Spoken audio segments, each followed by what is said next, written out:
This week on 3D Printed Soup, all your base are belong to us. That's right after this.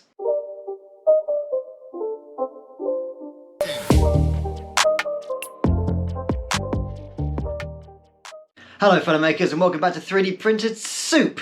This week, bases. When you get figures for Warhammer 40k, for Space Crusade, for Space Hulk, for Age of Sigmar, they all have to stand on bases. These little things, little black plastic circles. In the old days of Fantasy Battle they used to be squares, but we've gone circular in this modern age, and yeah, they're all fairly similar.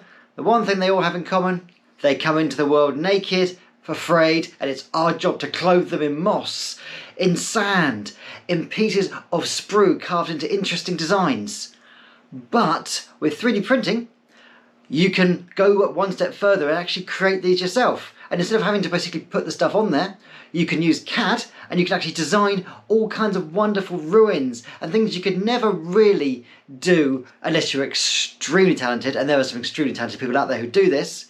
But for us mere mortals who basically end up putting PVA glue on here and sprinkling some sand and a bit of moss, 3D printing can make some incredible base toppers. You can even print the bases themselves. You don't have to put the topper on top. You can basically make the whole base as one chunky, wonderful plinth for your beautifully painted miniatures and really put them on the pedestal they're meant to be on.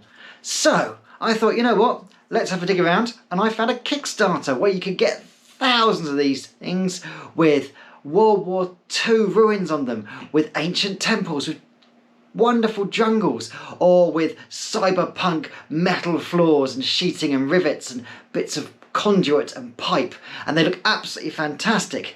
So I'll stuck the link in the description below of the stuff that I'm using.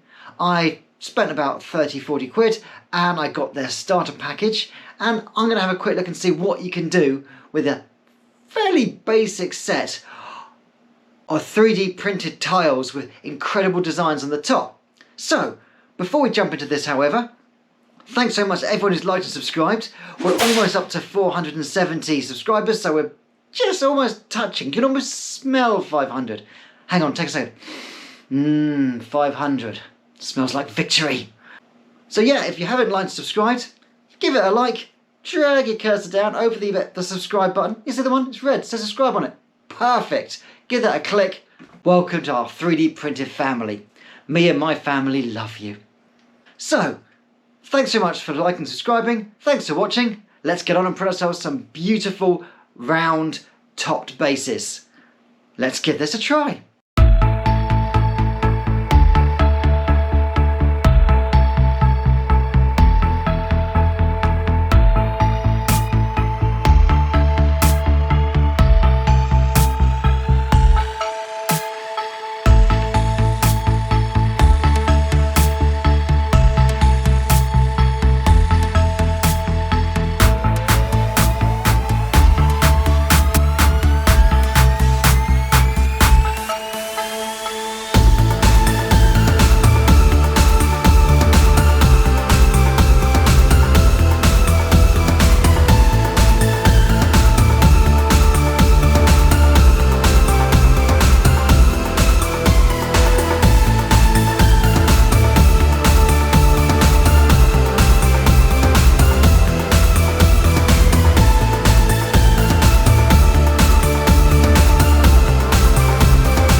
So as you can see there, I chose some fairly varied bases so I can get an idea of exactly what's in the pack.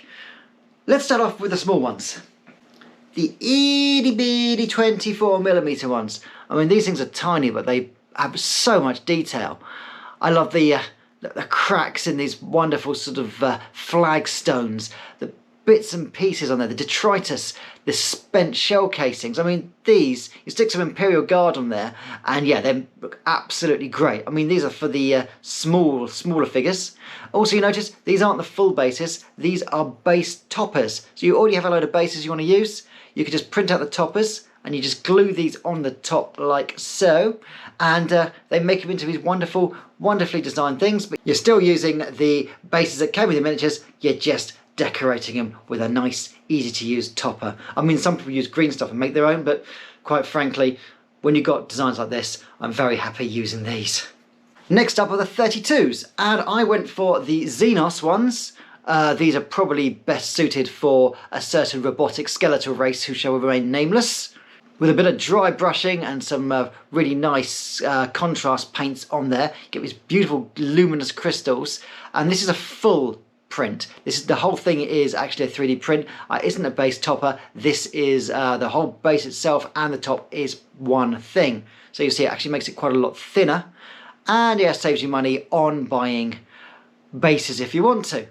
Although you do have to make sure you get the supports right so they stay nice and flat and they don't warp at all. But once you've got that sorted out, beautiful, beautiful.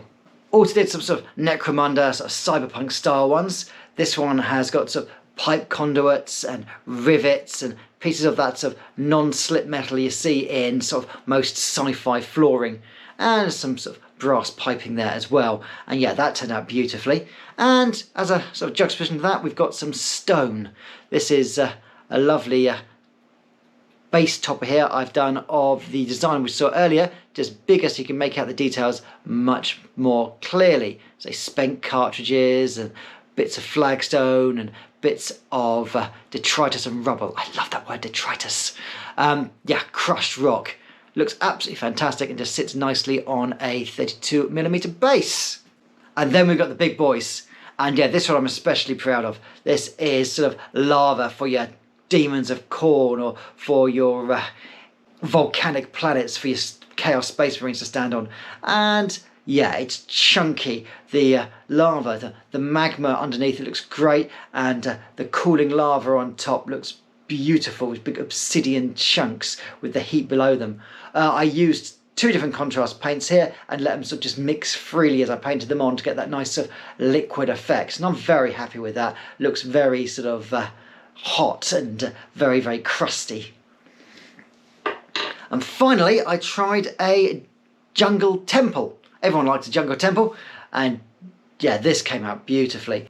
You got chunks of sort of elven rune covered ancient ruins. You've got jungle vines and creepers slowly growing over them. You've got sort of mud and footprints and just leaves and stuff in there. Gives it a lovely sort of Indiana Jones cursed temple effect, and yeah, hugely beautiful. Now all these bases are created by Txarli Factory, and this is their thematic bases set 1. They've got hundreds of bases in there, sort of frozen bases, jungle bases, war bases, alien Xenos bases. They have loads and loads of good ones there. I'll put links in the description below for you guys to check them out. So I don't get paid by these guys, it's just purely I wanted some bases, I saw them and thought you guys might like to know about them because I really enjoy painting them, I really enjoy printing them. So yeah, if you fancy doing yourself some great thematic bases, these guys are definitely worth a try. So yeah, incredible work there by these guys. Very impressed by the levels of detail and the ability to print them without having to basically do huge amounts of work with them. These things come pre-supported, chuck them in your printer, they pop out, and they're beautifully done. Thanks so much for watching 3D Printed Soup. Stay happy, stay safe, keep printing.